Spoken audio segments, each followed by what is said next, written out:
والعاقبة للمتقين فلا عدوان إلا على الظالمين أشهد أن لا إله إلا الله وحده لا شريك له وأشهد أن محمدا عبده ورسوله صلى الله عليه وعلى آله وسلم تسليما كثيرا أما بعد. Alhamdulillah kita dipertemukan kembali oleh Allah Subhanahu wa taala dengan taufiknya di majelis ilmu, dan kita akan membahas amalan sehari semalam sesuai dengan tuntunan Nabi sallallahu alaihi wasallam.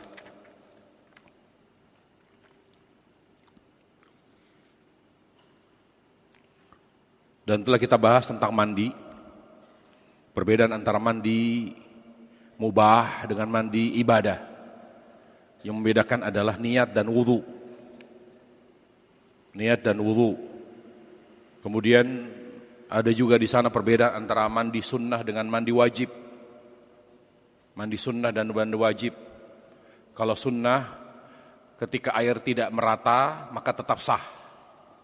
Tapi kalau wajib, kalau ada air yang tidak merata atau bagian tubuh yang tidak terkena air maka tidak sah. Ditambah pada mandi wajib, yaitu kata ulama ifadatul ma'ala sa'il jasad. Jadi harus merata. Jadi harus membasahi seluruh bagian tubuh. Tidak ada satupun bagian tubuh yang tidak terkena air. Harus terkena air, harus basah.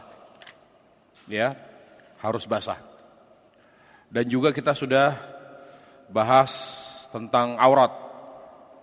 Ya, ada di sana aurat laki-laki, aurat perempuan. Tinggal pertama, seluruh tubuh wanita aurat. Kenapa? Asalnya begitu. Jadi asalnya seluruh bagian tubuh wanita aurat. Karena wanita itu fitnah. Ya, makanya sebagian ulama wajibkan cadar dan wajib menutup kaki mereka dengan gamis, dengan pakaiannya atau dengan kaos kaki. Itu asalnya wanita bagian tubuhnya seluruhnya aurat.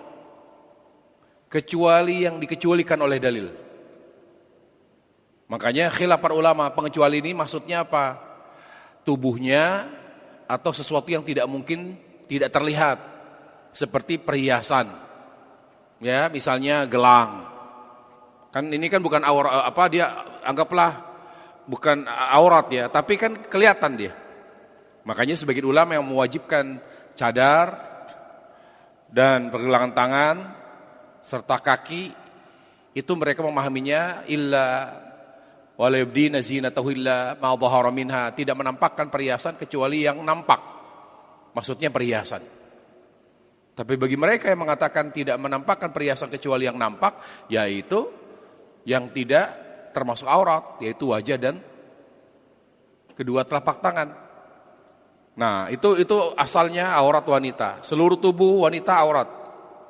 Kemudian laki-laki, Nabi alaihissalam secara khusus menjelaskan aurat laki-laki, yaitu tahta surrah ila rukbatah, ila rukbatih. Jadi di bawah pusar sampai lutut. Sampai lutut itulah auratnya laki-laki. Nah, nanti aurat wanita, ya, aurat wanita itu bisa menjadi berubah. Yang jadi masalah adalah ketika bicara tentang aurat wanita terhadap siapa. Terhadap siapa? Pertama, aurat wanita terhadap mahram. Terhadap mahram. Apa aurat wanita terhadap mahram? Ya, maka terhadap mahram, aurat wanita adalah bagian-bagian yang cenderung mengundang fitnah, maka wajib ditutup. Makanya mereka mengatakan wajib wanita, seorang wanita terhadap mahram menutup pakaian yang biasa dipakai dalam rumah. Dalam batasan yang ma'ruf. Pakaian yang biasa dipakai dalam rumah seperti pakai gamis. Kan gitu. Jadi bukan pakaian yang celana pendek sampai pahanya kelihatan, bukan. Karena paha itu mengundang aurat, mengundang syahwat. Makanya tidak boleh seorang wanita yang sudah baligh lalu dia berpakaian pendek, celana pendek, lalu dilihat oleh ayahnya, oleh adiknya, oleh kakak laki-lakinya, nggak boleh. Dia karena asalnya aurat, mengundang dia. Jadi jangan mentang-mentang saudara kandung, ya, atau ayah sendiri, dia pikir itu bukan aurat. Kita bicara, kalau bicara syahwat, tidak mengenal keluarga. Karena syaitan itu bisa menggelapkan mata seorang.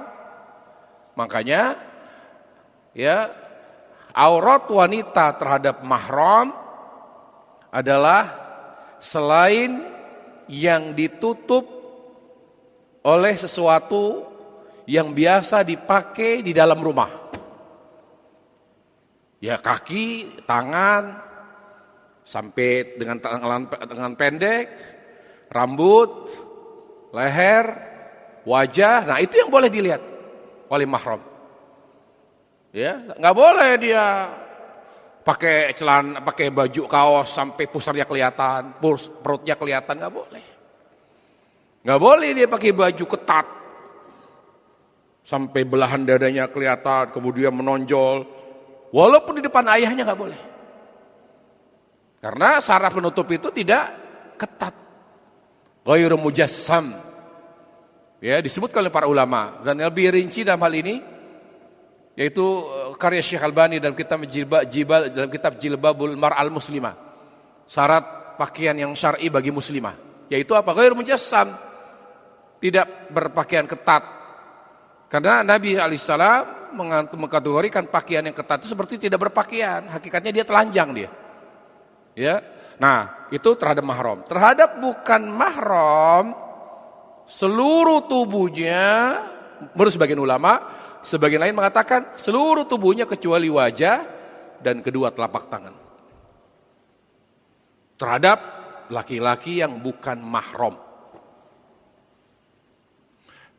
Menurut sebagian ulama, termasuk juga perempuan kafir. Perempuan kafir. Jadi bagi mereka, wanita muslimah di hadapan wanita kafir seperti berada di hadapan laki-laki. Jadi dia tidak boleh menampakkan aurat. Ya. Jadi seperti dia berada di hadapan laki-laki, dia nggak boleh, maaf, hanya pakai BH sama celana dalam, apalagi depan dia wanita kafir, nggak boleh. Dia harus seperti pakai baju seperti dia berada di hadapan mahram. Bagaimana di hadapan mahram? Dia pakai baju yang sopan begitu, ya, dari pundak sampai betis. Nah, itu yang boleh ketika berada di hadapan wanita kafir, walaupun keluarga sendiri. Itu menurut sebagian ulama. Dan ini harus diperhatikan, ya. Nah, itu. Wanita muslimah terhadap wanita muslimah, auratnya apa? Auratnya seperti aurat laki-laki. Jadi wanita muslimah terhadap wanita muslimah, auratnya sama dengan aurat laki-laki dengan aurat laki-laki. Karena wanita-wanita, muslimah-muslimah, wanita-wanita, laki-laki laki-laki. Jadi auratnya dia, seorang wanita muslimah terhadap wanita muslimah lain, seperti laki terhadap laki. Jadi kalau dia di hadapan wanita muslimah, ketika di kamar ganti, lalu dia buka BH-nya, kelihatan payudaranya, nggak ada masalah. Itu bukan aurat. Jadi auratnya dia di hadapan wanita muslimah lain seperti aurat laki terhadap laki. Jadi pusar sampai lutut. Tapi bukan berarti diumbar gitu ya. Tapi dia ketika terbuka nggak dosa. Itu masalahnya di situ. Ya mungkin masih ada rasa malu, ada rasa risih, nggak apa-apa. Tapi tidak ada konsekuensi hukum. Tidak ada konsekuensi hukum, misalnya bisa berenang, lalu bilas begitu ya, dia masih pakai BH dan celana dalam, sesama wanita muslimah nggak ada masalah. Ya memang itu auratnya perempuan terhadap perempuan. Tapi kalau di situ ternyata ada wanita kafir, ya dia nggak boleh begitu. Dia harus pakai baju renang muslimah. Nah itu pentingnya mengetahui masalah aurat. Terakhir adalah aurat itu berlaku sejak umur anak 10 tahun. Dalilnya jelas. Ya. Dalilnya adalah hadis Ibnu Abbas. Bahwa aurat berlaku sejak umur 10 tahun. Jadi nggak boleh tuh orang tua mandi bareng sama anak yang umurnya 10 tahun, nggak boleh. Nggak boleh. Kalau memang terbiasa dari kecil mandi ibunya dengan anak laki-laki, nggak ada masalah selama tidak berumur 10 tahun. Tapi kalau sudah 10 tahun udah nggak boleh.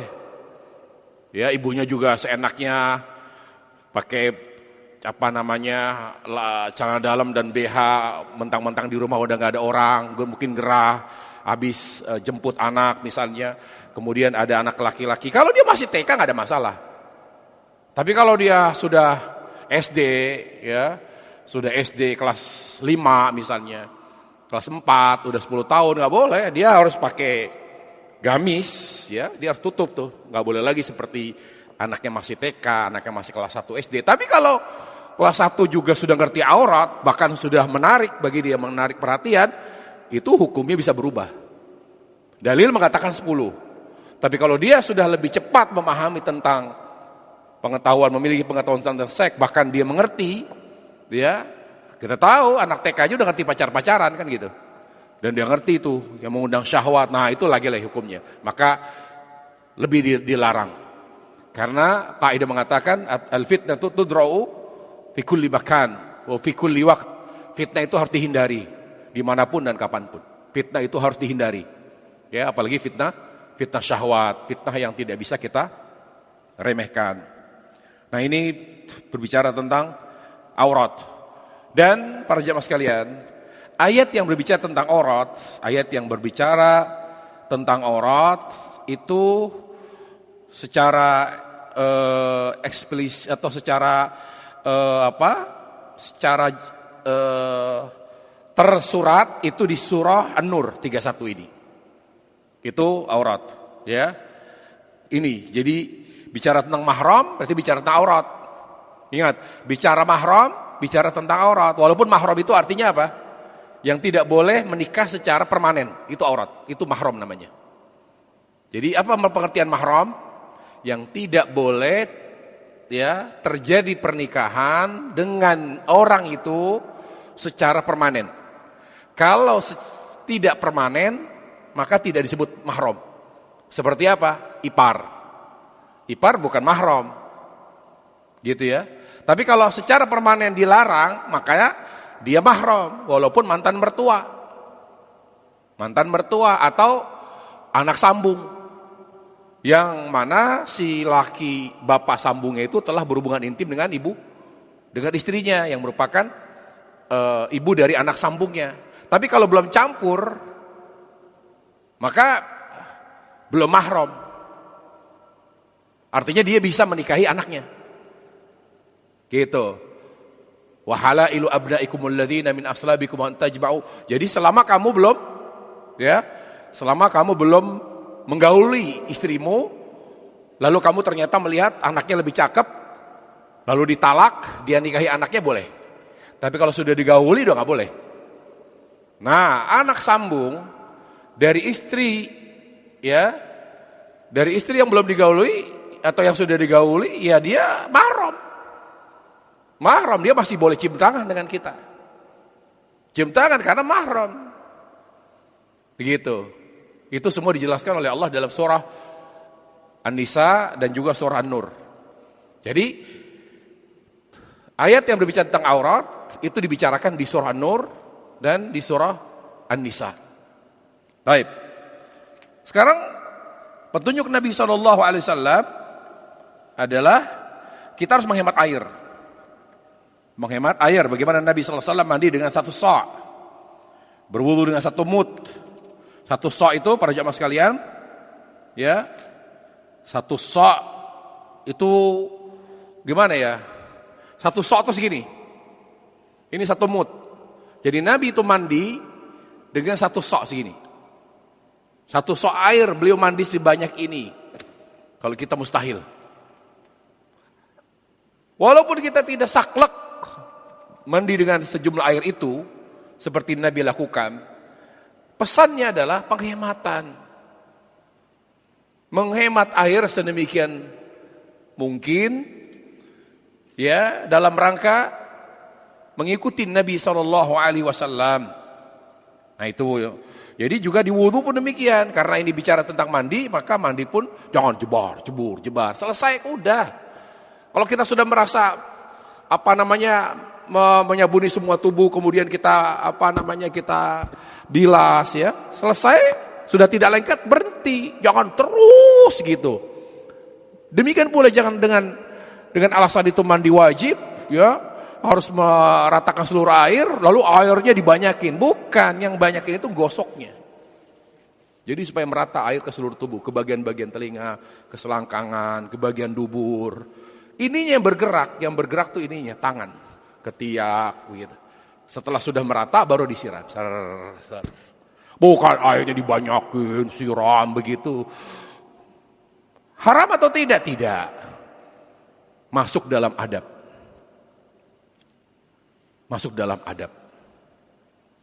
Ya. Nah, ada kaidah berbunyi, larangan dalam adab makruh. Berarti makruh, bermakna makruh. Perintah dalam adab bermakna sunnah, bukan wajib. Padahal asal perintah itu wajib. Al-amru yaqtadil wujub. Perintah itu melahirkan hukum wajib. Wan nahyu yaqtadi tahrim. Larangan itu melahirkan hukum haram. Asalnya begitu. Tapi khusus menurut sebagian ulama dalam hal adab makan, ini adab ini. Makanya ulama tidak sepakat dengan tangan kiri itu haram. Enggak sepakat ulama. Karena ini dalam bab adab. Makan kiri, minum tangan kiri, ini adab ini. Makanya sebagian ulama menganggapnya makruh. Asalnya makruh karena adab. Tapi sebagian mengatakan haram. Kenapa? Karena ada dalil khusus. Di mana Nabi mendoakan orang yang dengan sengaja makan dan minum dengan tangan kiri, semoga Allah putus tangannya. Nah, doa itu menunjukkan haram. Bahkan Nabi, ya, menyerupakan orang yang makan dan minum dengan tangan kiri seperti setan. Nah, ini kan sadis sekali ini. Perumpamaan yang buruk sekali, disamakan dengan setan. Kata Nabi alaihissalam, fa inna syaitan ya'kul bishimali wa yashrabu bishimali.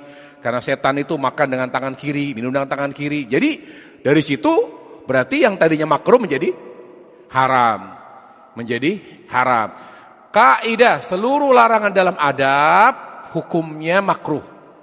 Seluruh perintah dalam adab maknanya sunnah.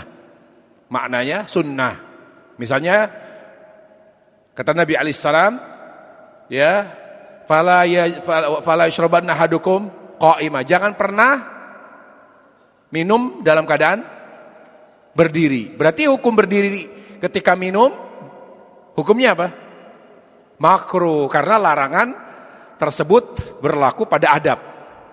Ya, berlaku pada adab. Begitu para jemaah. Contoh menguap. Ya, kata Nabi alaihissalam, idza tatha'aba ahadukum falyaqdim mastata. Kalau di antara kalian menguap, maka tutuplah demikian rupa, tutuplah sebisa mungkin. Lah kalau dia nggak ditutup, hukumnya apa? Makruh. Jangan bilang astagfirullahaladzim, haram hukumnya. Kamu nguap nggak ditutup, jangan. Kaidah perintah dalam adab sunnah, larangan dalam adab sunnah. Karena adab itu sifatnya apa? Yang menyempurnakan pahala, itu adab. Tapi dalam ibadah beda, kasusnya beda. Begitu kaidah. Baik. Kemudian apa? Dalam sunnah dalam mandi, sunnahkan kita jangan mandi bareng. Disunnahkan kita atau dianjurkan kita atau hindari mandi bareng. di pemandian umum itu hindari. Itu bukan budaya Islam itu. Kalau ada mandi air belerang misalnya, ya, seperti di Ciater sana, pilihlah yang kamar mandinya private gitu. Jangan pilih yang gratis. Saya tahu nih muka-muka yang seneng gratis, saya tahu di sini. Ya acara family gathering, lalu dia pilih bukan yang bayar, tapi dia pilih yang barang-barang gitu. Akhirnya apa? Pakai celana pendek, mandi, begitu. Istrinya pakai jilbab tetap, tapi basah-basahan, dianya pusarnya kelihatan. Ya ikhwah, upayakan kita jaga aurat.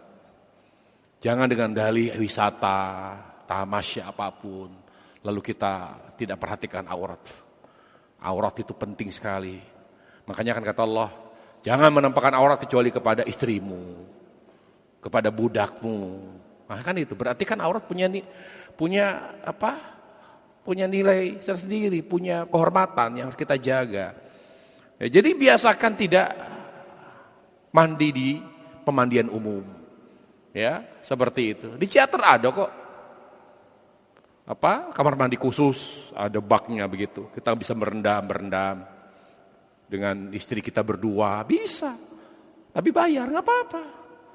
Kerja pagi pulang sore, apalagi kan sering banyak shiftnya. Buat apa sih kalau buat udah tamasya masih ngitung-ngitung duit, buat apa gitu loh. Iya banyak shiftnya. Saya tadi bilang, iya.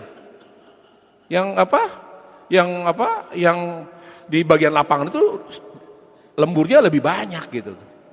Beda kalau bagian kantor ya mungkin lemburnya nggak ada gitu loh. Ya Pak berangkat pagi pulang sore gitu loh. Maka saya pesan ya, tolong kalau jalan-jalan jangan hitung-hitungan sama duit gitu loh. Hindari tuh mandi-mandi umum, mandi di kali, itu hindari. Mandi di bawah air terjun, di curug begitu, mandi terbuka. Itu bukan tipe kita muslim, ada aurat di sana. Ya, ada aurat di sana. Apalagi ada perempuan juga di sana. Jadi kita harusnya tidak nyaman, risih gitu. Kecuali mandi bersama istri. Nah itu. Ya, dan Nabi sering mandi bersama Aisyah. Tapi kita kan jarang. Udah selesai belum? Lama amat mandi. Cepetan sama istri kita sendiri. Cepetan mau mandi ini. Ya Allah, masuk sih bareng. Udahlah, udah tua, udahlah. Udah kamu cepetan, ini udah jam berapa ini? Udah cepetan Jadi risih kita mandi sama istri sendiri. Maksudnya apa? Mau ganti istri gitu? Mau punya istri baru? Ya nikah lagi aja kalau begitu. Masa istri udah masuk dalam masih bareng. Malu udah anak 4, udah anak 3 gede-gede mandi bareng. Gak ada masalah. Walaupun udah nenek kakek mandi bareng aja. Nabi itu sering mandi bareng bersama istrinya. Bahkan satu bejana, saling disiramin begitu. Romantis Nabi alaihissalam. Jadi itu rahasianya. Romantislah Anda dengan istri pertama, maka dia akan mengizinkan kamu menikah lagi. Itu kaidahnya begitu. Berarti kita karena kurang romantis, makanya dia nggak percaya. Sama atu aja nggak romantis, bagaimana menambah gitu loh. Kan gitu, dia nggak percaya, istri nggak percaya. Baik, lihat kata Aisyah, kuntu aghtasilu ana wan nabi sallallahu alaihi wasallam min nawaid. Saya pernah mandi bersama Nabi dalam bejana yang sama, jadi bareng, berendam gitu loh. Ya kalau di villa sekali-kali sih. Ya ke villa gitu kan ada apa namanya? Apa? Jacuzzi. Bahasa Jepang jacuzzi. Enggak, bahasa betap apa namanya? Betap, jacuzzi. Kayak yakuza kali. Nah udah air diisi, tutup. Kita rendam, mah ayo sini mah bareng. Telanjang bareng. Aduh, bulan madu ke-3, bulan madu ke-10 terserah. Wallahi nikmat. Itu Rasul sallallahu rabbi wasallamu, manusia yang hatinya di akhirat. Itu aja sering mandi bareng. Kita hati gak di akhirat, gaya-gayaan risih sama istri sendiri. Beliau udah hatinya di surga, kita gak ada di surga, tapi risih. Anggap aja istri kita bidadari, udahlah. Karena belum tentu kita dapat di sono gitu, belum tentu. Belum ada kepastian maksudnya. Ya, kita mandi bareng, apa bareng, saling nyabunin, istri nyabunin suami, suami nyabunin istri, disabunin. Ya, pertanyaannya, maaf Ustaz, kalau sekalian jima di situ boleh atau tidak? Boleh. Di kamar mandi boleh. Tapi doanya dalam hati. Jangan Bismillahirrahmanirrahim ini Allahumma ini a'udzubika min adzabi jahannam. Apa doanya? Lupa saya. Bismillah Allahumma ja'alni minasyaitonir. Enggak boleh, kamar mandi tidak boleh ada zikir. Dalam hati. Dalam hati udah berhubungan. Karena bismillah ketika kita masuk ke kamar mandi, bismillahirrahmanirrahim Allahumma inni a'udzubika min khubuthil khaba'is, itu akan menutup aurat kita dari pandangan jin. Sebelum masuk kamar mandi kita doa. Nah, kalau akhirnya terjadi hubungan intim di dalam kamar mandi boleh. Tapi doanya jangan dilafalkan dalam hati, karena tidak boleh ada zikir di kamar mandi. Kemudian apa? Kita dilarang mandi di air yang tidak tidak disirkulasi gitu, perputaran, ada mesinnya, tapi airnya itu aja. Kayak mandi di air kampung begitu, ditampung lalu bareng-bareng atau mandi nggak boleh. Ya, tidak boleh. Mandinya itu harus di bak yang airnya mengalir. Jadi misalnya diisi, kalau itu kan bathtub beda. Diisi, tutup supaya bisa menampung airnya gitu banyak. Setelah selesai dibuang, kan gitu. Nah, ini maksudnya adalah air itu kayak penampungan air, dan dia tidak diganti-ganti, airnya itu aja, itu nggak boleh. Ya, karena tidak sehat air seperti itu. Demikian pula kita nggak boleh kencing di kamar mandi atau di di air air yang terkumpul gitu ya, tapi dia nggak ngalir gitu, apalagi mandi di situ, karena berpotensi orang itu. Sekarang kalau berenang, ada nggak jaminan orang nggak kencing di kolam renang? Wah, itu di kolam renang umum itu sering banget orang kencing di situ, kan nggak ada bedanya. Ya kan, sekian ribu liter misalnya orang kencing, ya kelihatan kuningnya, sering orang, makanya. Dan itu nggak tahu. Tapi kalau dia kan ada mesinnya tuh berputar terus, ya. Tapi kan tuh berputar airnya itu juga, cuma disaring doang gitu dengan mesin begitu, diputar, tarik, keluarin lagi, tarik, keluar gitu lagi. Nah, itu nggak boleh mandi di sekalian mandi di kolam renang. Kita tidak rekomendasikan. Ya, jadi sekalian mandi. Jadi yang ada bilas lagi. Bilas niatnya mandi. Misalnya kita di penginapan bersama keluarga atau acara perusahaan misalnya. Lalu di penginapan itu, di villa itu ada kolam renang. Lalu malamnya itu habis subuh kita hubungan dengan istri. Jadi kita dalam keadaan junub pagi-pagi. Lalu yang lain bilang, ayo renang, laki-laki renang. Lalu kita niat mandi, hindari, jangan. Silakan berenang, tapi jangan niat mandi. Mandinya di mana? Di kamar mandi, di kamar. Kenapa? Karena di situ kemungkinan akan dikencingin oleh siapa, karena dia tidak mengalir sebetulnya. Nah, itu sesuai dengan petunjuk Nabi SAW. Itu terkait dengan mandi. Nah, itu masalah pakaian segala macam, saya kira tinggal baca sendiri. Sampai sini ada pertanyaan sebelum kita adzan maghrib? Ada pertanyaan? Ada yang kurang jelas? Jelas semua ya? Jelas ya? Ada pertanyaan? Ya, silakan. Saat kita mandi, apakah boleh polos gitu? Saat kita mandi sendiri? Boleh. Imam Bukhari rahimahullah dalam kitab sahihnya mengatakan bab bolehnya mandi telanjang. Namun lebih afdal tidak telanjang bulat. Jadi kenapa lebih baik tidak telanjang bulat? Karena Allah kita harus lebih malu dilihat Allah. Karena kan pandangan banyak di kamar mandi itu, terutama jin ya. Kalau kita lupa baca doa sebelum masuk kamar mandi, ya dia ngeliatin aurat kita, ngeliatin itu. Makanya sering kejadian jin laki jatuh cinta sama perempuan, jin perempuan senang sama kita Karena kita seringkali mandi telanjang tapi lupa ketika akan masuk kamar mandi lupa baca doa. Karena dalam hadis Ali bin Abi Thalib kata Nabi alaihi salam, ketika seorang membaca Bismillahi Allahumma inni a'udzubika minal khubusil khaba'is fa sitrun ma bainal jinni wa aurah. Jadi bismillah itu penutup aurat. Antara aurat kita dengan pandangan jin. Tapi kan kita enggak malu sama jin, yang kita malu sama siapa? Sama Allah. Makanya nggak ada larangan, itu kan muamalah itu. Lebih pula bagaimana ya? Mandi kamar mandi sendiri. Udah gitu pakai sarung, pakai apa? Celana dalam. Aduh malu. Kenapa? Orang kamar mandi nggak pantas. Kalau memang itu levelnya kita sudah sampai seperti itu auratnya, menjaga aurat luar biasa. Tapi mubah boleh. Apalagi kita lebih nyaman, jebur, bisa gosok kemaluan kita, ya kan, bisa bersihin. Mungkin dengan begitu kalau memang gak pakai celana kan kita bisa lihat, rambutnya udah tebel nih. Karena Nabi memberi batasan berapa? Paling lama 40 hari. Jangan dibiarkan udah hutan di Kalimantan dikurangi oleh IKN, ini lagi ada hutan lagi di sini. Harus dibersihkan, diberi oleh Nabi alaihissalam waktu oleh hadis Abu Hurairah 40 hari, waqatalana arba'in.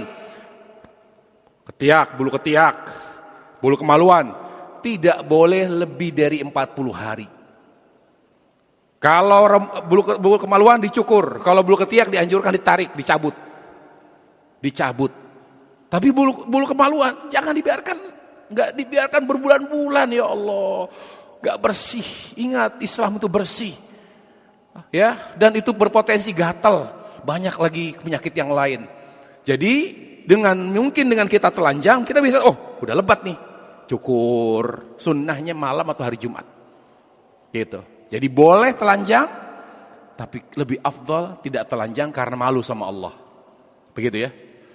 Subhanallah bihamdik, syur an la ilaha illa anta astaghfiruka wa atubu ilaik. Assalamualaikum warahmatullahi wabarakatuh.